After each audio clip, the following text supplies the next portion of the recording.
This is the Stick and Hack Show. Conversation, discussion, debate, and golf talk from a stick, Mike Ryan, and the hack, Adam Grubb. Boys, you are up. Hey there, everybody. Welcome in to the Stick and Hack Show. I am your host, Adam Grubb, the hack. That's Mike Ryan, the stick. Hey, buddy. Hey, Mike. How are you? I'm super. Great. All right, so we're gonna let people behind the curtain here for a second. Okay, so this is if you're watching the show on Tuesday, it means the President's Cup has already happened, but for us it hasn't because we're taping this ahead of time, and so we know right now that the U.S. is down, and that's all we know, and that's all I can even say. And if you're watching this much later, none of this will matter, and nobody will really care. Yes. So do we even talk about the President's Cup? How do we do this? We should, absolutely. I mean, up until now, what we know. Right. What we know is that the U.S. Was down, and then they had a kind of a comeback one night, and Justin Thomas, had an incredible putt, and which was amazing. Right. So, and everything is good. And here's what I want to talk about, what I can talk about with the President's Cup, which is the antics and the hype and the enjoyment. So on the first tee of the President's Cup, by the way, this is the most sophisticated golf show in the free world. Guest this show is CEO of Golf Kicks, Tyler Stuart, who you might have seen on Shark Tank. He is an entrepreneur and a CEO of a company, an upstart company that is changing the way that we even wear golf shoes and have the something that has been around for ages. He's changed and is changing the course of that, and we're excited to have him on the show and talk a little bit about his company, but also just about his love for creating. He's an inventor, an entrepreneur. And anybody that is on Shark Tank obviously has some credibility, just like anyone who's on Stick and Hack Show. Automatically, credibility is up. So we're looking forward to that. CEO of Golf Kicks, Tyler Stuart, on the show. So President's Cup, and this is something that I saw. Part of this is Patrick Reed. Yeah. But people, there's an atmosphere at these team events that it's unmatched in regular golf. People are yelling, chanting, singing on the tee box. It's kind of like the Waste Management Open a little bit, but just in this really kind of like almost soccer mentality of fans. Yeah. I think golf needs this every single weekend. That type of excitement and yelling and screaming and singing. Yeah. You? No, Ryder Cup, I think, is more intense than President's Cup, to be honest. Agreed. And if you have been following, they've kind of had to get on the Australian fans to be more boisterous, which is weird to me because Australians in general are partiers and they are usually pretty loud and boisterous. Yeah. So, but they've kind of had to get on them. But I love it. I think it's one of those things that, like I talked to you about, I think if they could put together some sort of a match play tour that has teams that are affiliated with cities, that type of thing, and you could have that type of atmosphere every time they play, I think it would be amazing. Well, you have what is missing is the villain. What's missing is that I don't like that team. So you're not supposed to cheer against anybody, that type of thing. Somebody has a bad shot. Yeah. Which makes sense when it's just individual. They do that. I get it. Yeah. Right. But when you can put the team aspect into it, it takes it to a whole other level. It does. And it feels like an event. It feels like a sporting event. Golf doesn't feel like a sporting event week to week out at the Shell Houston Open. It feels just like I don't even know what it feels like. It doesn't. it needs to have a little bit more of that excitement and that yelling. Yeah. In my opinion, aside from the majors, like the week to week events don't have quite as much fanfare around them. And I think it'd be something that you could add to that as well. Yeah, no, I agree 100%. So, and one of the things too is that Patrick Reed at this point has become the villain of the President's Cup. Yeah. He had an issue the week before. I think golf needs a little bit more of those villains. Yeah. And you have your own personal villains. Yeah. But I think overarching, just in any sport, you know that you don't like the Yankees, or at least I don't. You don't like the Yankees. You don't like I don't know, the Jets. The Patriots. The Jets. Nobody cares about. No one cares about the Jets except the Jets. Don't care about the Jets. Mike Greenberg. I think he's the only person on the planet that cares about the Jets. Right. Nobody cares about the Jets. I meant the Patriots. Okay. That's a mistake number one on the show. Yeah. Yeah. It's your first. Yeah. Thank you. That's what people need. And I think too, with the President's Cup and that mentality is more of that USA versus the world. You would think that it would be much bigger than the Ryder Cup, and it isn't. Right. And I don't understand why it isn't. I don't understand why they're not like this. They should be. I just think it's the time. I think it's the timing of it. I think it just doesn't have as much. And we talked about this, I think, on our last episode. It's just it doesn't quite have the history. Right. So it's a fairly new event when you consider, like, from a golf perspective. So I think it's that. It's just there's not as much fanfare there because it's not as history to an event. Yeah. No, I agree. So. All right, so we don't know what happened at the President's Cup. We are pretending that we know, but we don't know for a fact what's happening with the President's Cup. All right, so the story of Ralph Guldahl. Do you know this story? I had not heard this until you sent it to me. All right, so the story of Ralph Guldahl, here at Stick and Hack, we're trying to bring the stories of golf to you, our members and our listeners, and the story of Ralph Guldahl is one of those that has never really been told, and you don't know about it. You only know about the main people. So Ralph's career started in 1931 at the age of 20, and up until Jordan Spieth in 2013, he was the youngest player to win a PGA Tour event. Yeah. Okay, and then he finished second in the 1935 U.S. Open, and he had this storied career early, and then he decided to give golf a break. And you know what he said? Hey, I'm not going to golf anymore. I'm going to become what? A car salesman. Yeah. He became a car salesman. Well, which is crazy. I have an interesting story to add to this. So it reminds me actually of in my family, my grandfather was actually a professional golfer at one point. Until my grandmother told him, "You are not going to make any money doing this. You must quit." I'm serious. Really? This is a true story. I didn't know this. Yes, my grandfather was a pro golfer. Wow. But that's the thing. That's what reminds me of this. Like, back in that era, like, professional golf was, like, not a thing. No. It was not real. They made $7,500 It was literally a year. like you talk about, like, Bobby Jones, all those type of guys. They had actual jobs. Right. So, yeah, my grandfather had to quit. He quit and started a painting business. Wow. So you can relate to this. Yeah. All right. Absolutely. So it's crazy. So he decided to give golf a break. We're talking about Ralph Guldahl, who's not Mike's grandfather. Ralph Guldahl decided to give golf a break and became a car salesman. He came back after a year of doing that. He's like, "Oh, this sucks." So he went back to golf a year later. Yep. And he beat Sam Snead, Ben Hogan, Byron Nelson in a 3-year span from 1937 to 1939. Guldahl had finishes of second, first in the Masters, first, and seventh in the U.S. Open for possibly the greatest 3-year stretch, and this includes Tiger. Yeah. The greatest 3-year stretch in major professional golf. Then he vanished, done, out, because he was offered a writing contract in 1939 to write a book, a guide called Groove Your Golf, which is perhaps the dumbest title in the history of books. So no wonder it was a flop. Groove Your Golf. Yeah. Okay. And it was to show him hitting golf balls through stop motion photography. Yep. And as the story is told, that's all they had back then. Right, that is, yeah. As the story is told, when he studied the photographs of himself, he noticed a flaw in his swing, and like all sticks, he became a obsessed with that flaw. With the flaw, yeah. And with that issue. And he tried to correct it. Yep. And he lost his swing. Yeah. It happens. Guldahl decided to move on for good and retire in 1942.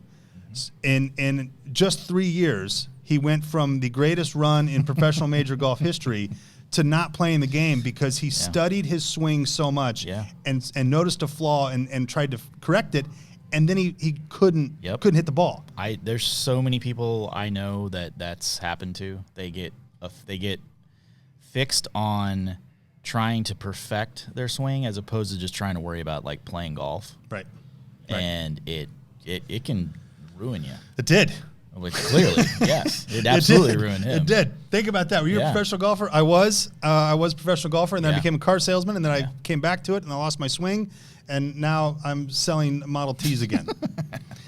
So Ralph Guldahl, that's an incredible story, and one for most golfers, if you are serious about the game, that's a lesson for you is to understand that perfection is not possible in the game of golf. It's unattainable. And the more you obsess about it, the worse things are going to get, right? All right, speaking of obsessed, we bring in Tyler Stuart, CEO of Golf Kicks. Tyler, welcome into the Stick and Hack Show. Thanks, guys. How's it going?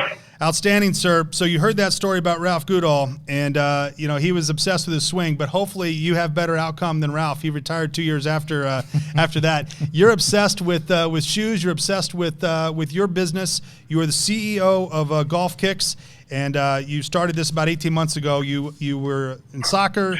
You had a blown ACL. You retired from soccer, and then you had the idea. You filed a provisional patent for Golf Kicks.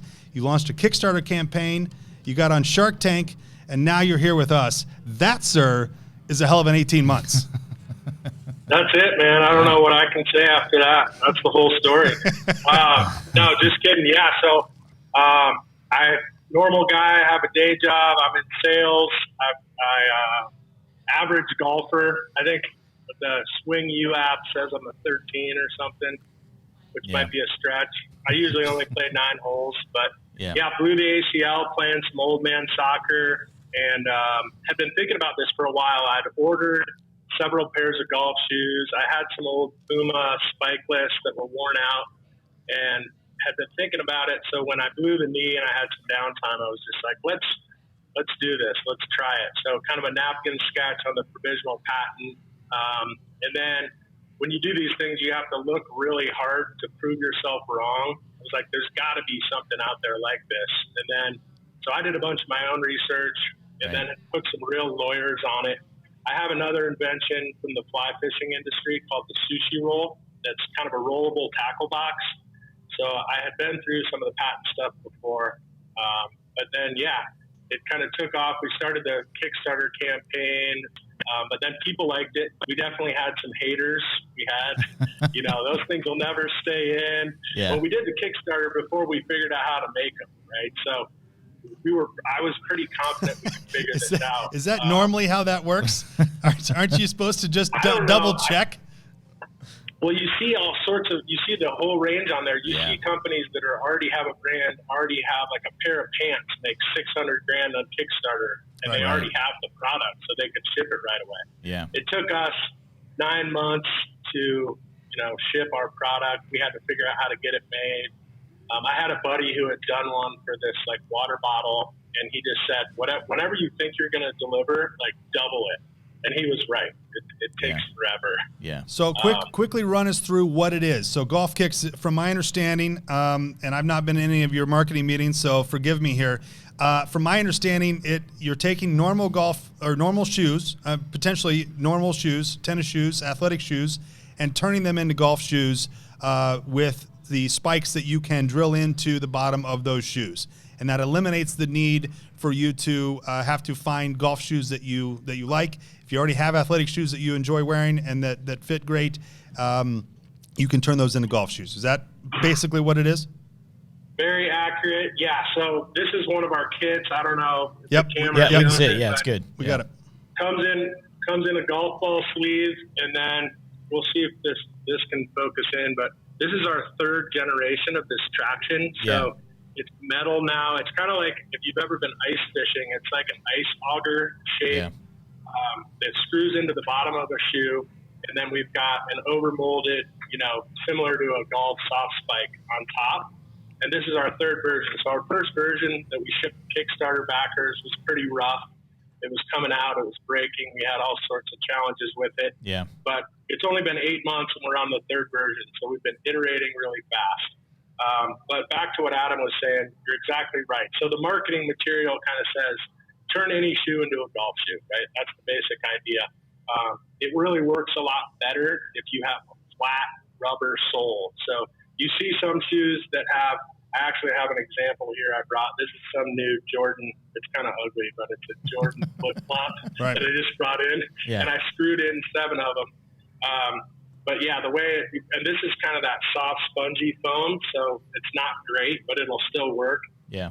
Ideally, you have what they call high carbon rubber, like, feels like rubber, looks like rubber. This is a running shoe that has some rubber, some foam.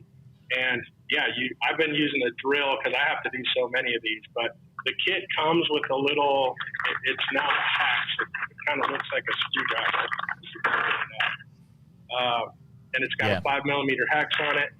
Goes right in. So you could walk up at a golf course. We don't sell these at golf courses yet. Screw it right in if you're traveling or whatever to the bottom of a pair of shoes, and good to go. Nice. So would it be fair to say that are you an inventor, an entrepreneur first, or are you just a hater of all golf shoes in the world? Oh, hater's strong, but it's one of those classic entrepreneur things where you see a problem and you go try to solve it. So I'm a normal dude, normal job. Now I'm doing this full time. My partner's doing it full time. But yeah, not a hater of golf shoes. Most of our customers, I have like some sweet FootJoy classics, and most of our customers own a lot of golf shoes. We're not trying to come in and say like, throw out all your golf shoes, right? Right. Here we are, golf kicks, put them in Jordans. But it's been really fun, and I've had several tech companies and other entrepreneurial things in the past. This one almost started as kind of a silly idea, silly joke. And now I'm doing it full time. Hey, Tyler, that's exactly how this thing started. Yeah, absolutely. It's literally the same story. Yeah. The only difference is that we haven't been on Shark Tank quite yet. And let's go back to the sandal for just 1 second. I know that you kind of made fun of it, but in reality, even if you wanted to, you could utilize any type of shoe that you enjoy, and if the course will let you play in sandals, which some hacks would probably love, it's still viable. And that's, I think, the point of that, right? Yeah. So the traction, we actually had a kind of big name, I'm not going to name them, but kind of a big-time company come in here the other day, and the traction these things provide is incredible. Like, you can put them on a flat-soled shoe, and they hold better than any golf shoe I've ever owned. So, yeah, and we have people wearing them in flip-flops. We have guys that are, have 10 other pairs of golf shoes, but they buy a green pair of Chucks for the St. Patty's Day tournament. Right. Whatever you want. The only time you don't really need them if you already have a ton of tread on your sole. So then, you don't really need golf kicks. So because we need a flat area to put them. That's important. Yeah. We have, our biggest challenge is we don't know what kind of shoes somebody's put them in. So we have to guide people on what shoes work well, and then we don't know the skill level of the person. Can this person use a power tool, for example? Nice. So that's been the challenge. That should be hopefully you put that on the box. Yeah. Oh yeah, liability. We got all sorts of that.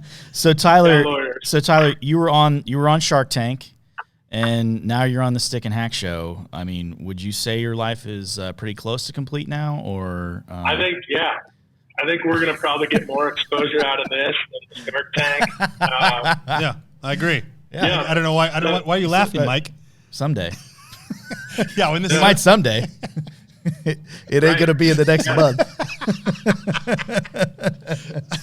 Don't tell him that. This is really it's fine. This is really fun. We love what you guys are doing. The Shark Tank thing, like I said, started as kind of a joke. I got a call from a woman named Erica. She says, "Hey, Tyler, this is Erica from the Shark Tank." And I thought it was one of my friends prank calling me. Like, come on, who is this? Yeah. Because this was like 3 months into when we actually had product in the market. And her boyfriend had seen us on Instagram and was like, "Honey, you got to get these guys on the show." So at first we thought they were prank calling us. And then we went through all of their steps, went out there and filmed in LA. It was really fun. The Sharks, all the staff, very professional, very cool. So it was a great experience. Ton of fun. Well, when we had started talking to you, because I had the exact same experience. I saw you on Instagram, or actually somebody told me about you. Yeah. Somebody told us about you guys, and then I looked at you up on Instagram. I think I found your information, reached out to you. This is well before the Shark Tank experience, and you said at that point, "Hey, I can't be on the show now. Give me a few months while I get through some things." And I guess that was code for, because then I'm watching Shark Tank. I'm like, holy cow, that's my boy Tyler right there on the screen.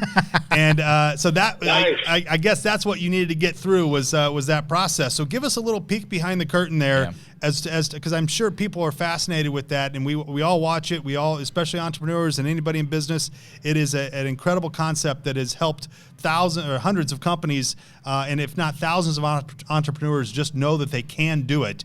What was your experience like, and give us a little peek behind the curtain of what you can say not past the NDA? Sure. Yeah, so it was really fun. So there's a bunch of stuff leading up to it. They do they have a screening process, of course, because they don't want to throw you on a big national TV show and then have you embarrass them or yourself. Right. So they're trying to make great TV. We went out there. We were nervous at first. My partner, Krosky, he's going to be okay with me throwing him on the bus, but when we were doing our pitch and stuff, I had been pitching investors a bunch out in California, and really we could tell our business story pretty well. But Krosky was so bad at like talking about the things. I was like, all right, we got to get acting lessons. Sounds like so we hired some ladies. There were these ladies. They're like theater coaches here in Denver. I'm in Denver right now. Yeah. And we signed up for some very expensive 3 one-on-one acting lessons. And then we went to these things and they were like, you're yelling at us. They were like, calm down. It's supposed to be like a conversation. We're like, stop yelling. But then when we got to the Shark Tank, you need to project a lot because they're sitting pretty far away from you. Yeah. Anyway, Krosky got better than me at the pitch. So then I was like, oh no, now I'm the bad one. But by the time we went out there, we had rehearsed it, 50, 100 times. So we had it kind of on automatic. And then we practiced driving the golf cart. They were nervous about that. I thought I was going to try to I got a buddy who does like props out in LA, and I was trying to secure a golf cart like on Craigslist. Yeah. Finally, they were like, "We got you. We got one on Sony Studios. We can loan you a golf cart. Right. Sign here." And then Krosky practiced driving it. They're like, "We can't have you like floor it and run into the sharks, right?" So we had to stop, and then you hit your mark. But it was all really fun. We'd never done anything like that. And then the actual, we get out there. We're in there for like an hour. And I kind of had that. If you've ever seen Old School, the debate scene where he just kind of spews it all out and then blacks out. That's what it felt like.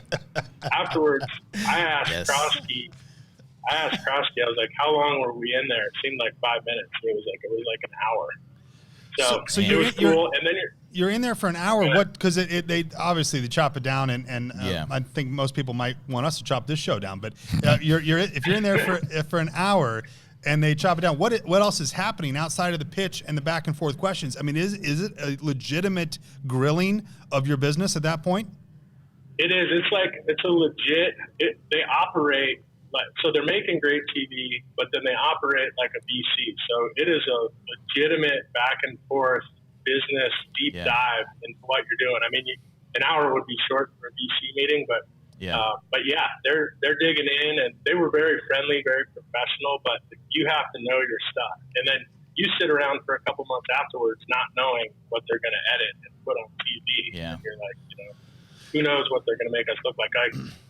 What they actually aired, which made us look pretty good. It's been well received, but it made it look like we did like zero negotiating, like just kind of laid down and took the deal. Right. So our investors are like, was it really that short? I'm like, no, my God, we were in there for an hour.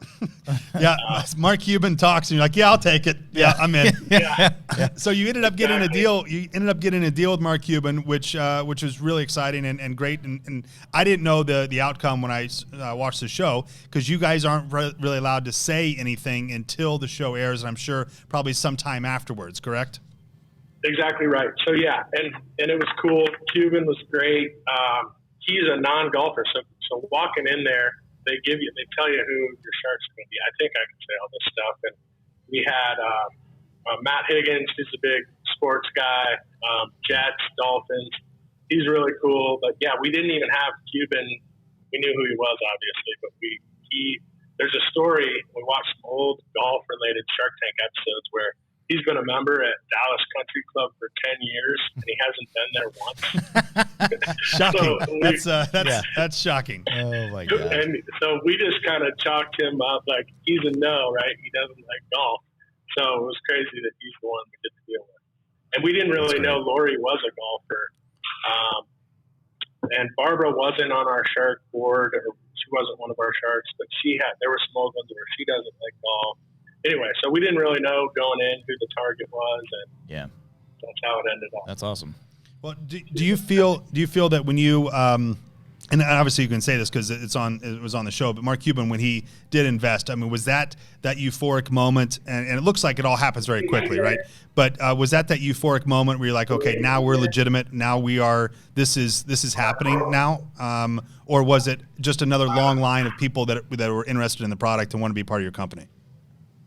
Well, we knew early on, so we didn't really know after the Kickstarter. It was so small. We still had plenty of haters. We weren't positive if we could get the thing made. But as we iterated on the product, it got closer and closer to like, this thing's going to work, right? Yeah. There's enough people, and even the haters are still passionate about it, and we've turned some of them around. But there's enough people that want this. Like, for example, I walked into a golf course in South Denver, nice course, and the pro there was an older lady, and she was like, she saw my hat. She says, what's golf kicks? I said, it's a set of spikes, put them into any shoe, turns them into a golf shoe. And she was like, oh my God, we got to get those in the store. I hate golf shoes, right? And everybody has their reason. Some of it's style, some of it's orthopedic needs. They don't fit. We've got a bunch of like ex-NBA guys and pro athletes that wear size 18s. Yep. So absolutely. So we knew like, all right, we got something here. We just got to make the product right. But then the Shark Tank was, where it kind of went national. I mean, we're still small. We're still ironing out supply chain and learning. We've had product in the market about 8 months, so we've got all your standard startup headaches. And hopefully we're going to not make too many people mad for Christmas this year. But I think we're shipping right now, and everything's good. Yeah. I love the fact that you guys are taking an iterative approach to it. It's cool to see that you can kind of learn from one version of the product to another and make it better. But one of the things I think that's probably fueling the popularity is kind of you're starting to see fashion in golf is becoming more of a thing. I think I honestly think a lot of it has to do with so many more. There are a lot more high-profile professional athletes that are starting to be interested in golf, and people realize that they play golf, and the kind of the fashion piece of that is coming into it. Curry and Romo and those guys. Yeah. Do you think that's definitely something that's played into your guys' success, and as you guys move forward, do you think that's probably something that's going to help fuel it? Absolutely, yeah. I mean, golf shoes are ugly, whole line. Now, you got a lot of options now. I mean, Jordan makes sweet golf shoes, but they do limited releases, and they cost like $1,000 exactly. by the time you get them on StockX. So, oh my God, $1,000 for golf shoes. Yeah. Right. No way. So, yeah. So that's all part of the fun, and I think that does help. To your point, Mike. Yeah. Are you guys trying to help that trend of fashion along? Are you trying to say, look, you can be fashionable and athletic and functional all at the same time? Is that kind of the point, or is the point just to make things easier for golfers to not have to spend money over and over again on golf shoes? I mean, part of the original thinking was save money, but it really so far has not been a big part of it. I'd say most of our customers are putting these in very expensive Jordans, and there's all sorts of differences. I'm learning a lot about being a sneakerhead, which I wasn't before. Right. And so, it's like, let me be cooler than the other people in my foursome, right? Yeah. It's kind of that thing. Or let me be different. So we love to say, here it is, make what you want of it. Yeah. And we get crazy people sending in. I mean, we have guys do a pair of some redneck down south did some camo Crocs, right? And we've had people put them in cowboy boots, like we said. Like, that's real. We said that on Shark Tank, but that really happened. Look, we need, if you can get back in touch with those people, we need them as Stick and Hack members more than anybody in America. I can tell you that right now. That is a hack mentality if I've ever heard it. Tyler Stuart is our guest, CEO of Golf Kicks. Tyler, what is your favorite part of your story so far? Oh man, I just like seeing it as kind of the inventor taking the idea. The idea part's pretty easy, but we've put in a lot of hard work, even though it's been a short period of time, and seeing it out there. So the other day, here's an example. We went. This is kind of before we got the bad weather in Denver, to our local muni where we go all the time, Overland Park. We pulled up. We had a magnet on the side of our truck that said Golf Kicks, and this dude pulls up in another truck, And he's like, no way. I didn't know you guys were in Denver. And he reached in the back of his pickup and took out a pair of shoes. I think they were like Reebok something. Yeah. And he held them up and he had golf kicks in. And we were like, whoa. And that was the first time I randomly saw somebody else using the product. Yeah. And he had the version 2s, and I was like, "That's awesome. Sorry about that. We'll hook you up with the new version."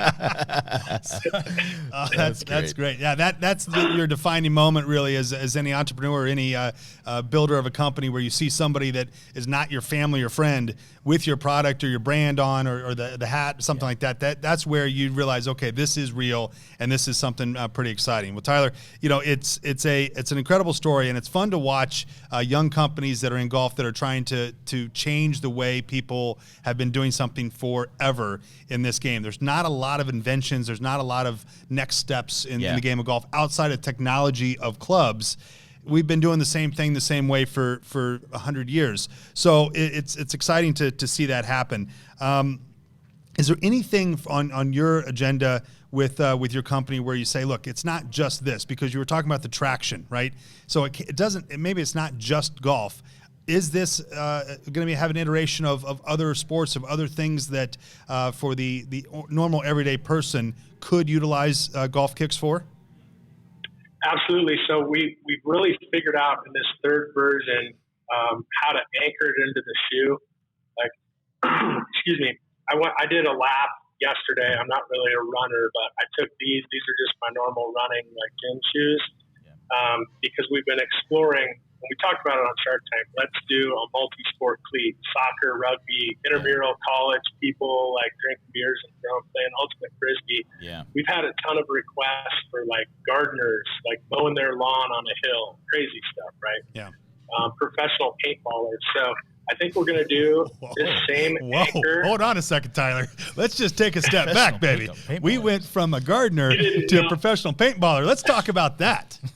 Well, I'm pretty sure I've got a guy wearing these in Germany who's a professional paintballer. That's and awesome. I don't even know what that is. I didn't even know that was a thing, but There we go. Exactly. That's awesome. Anyway, we'll do like a multi-sport stud next, and this anchor, it's part of my little run, my rare run yesterday was, let me see if I can hit it on this thing, and it was frozen, icy conditions.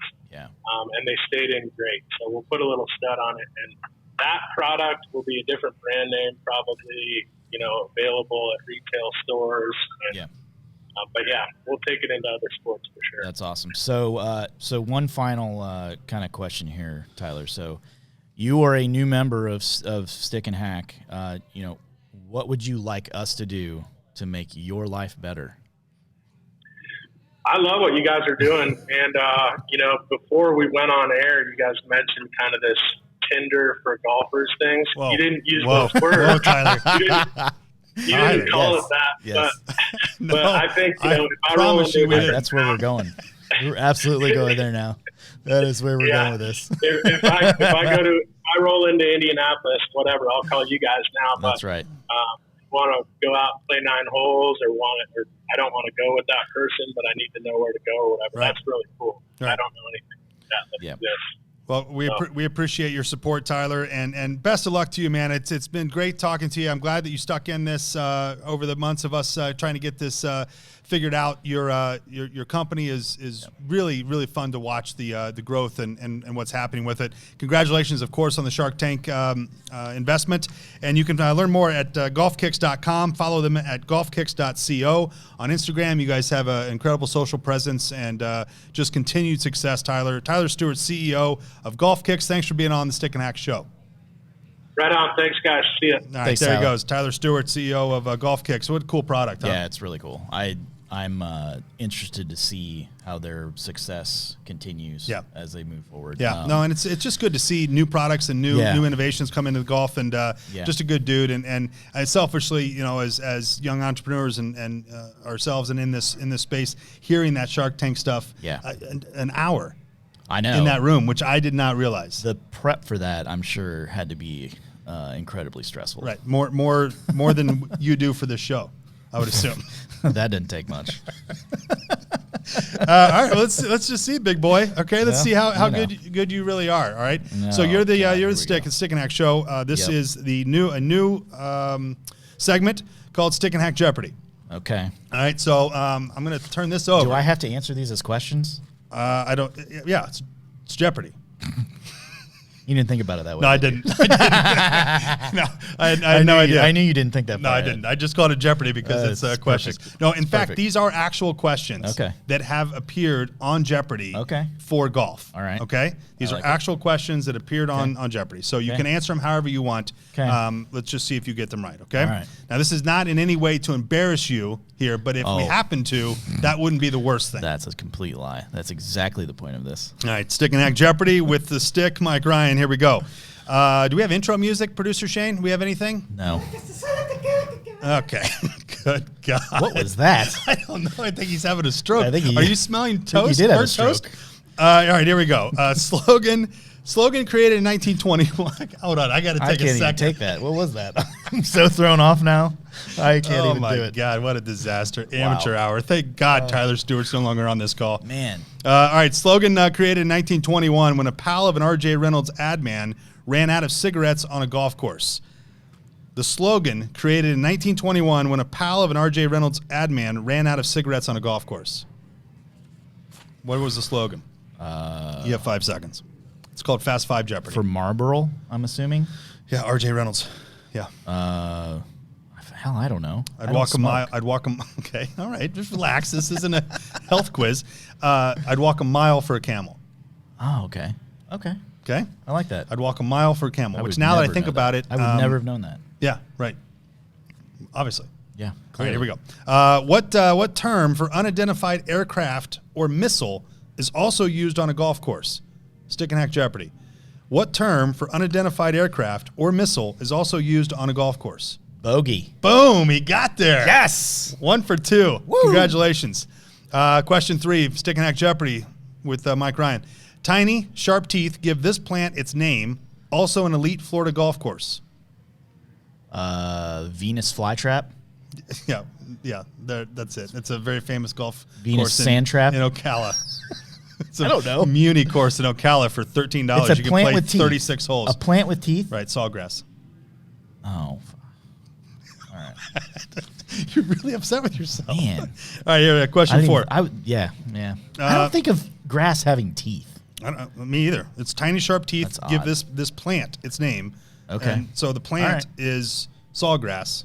Okay. I guess. I got to look that up. I'm going to have to Google that now. Yeah.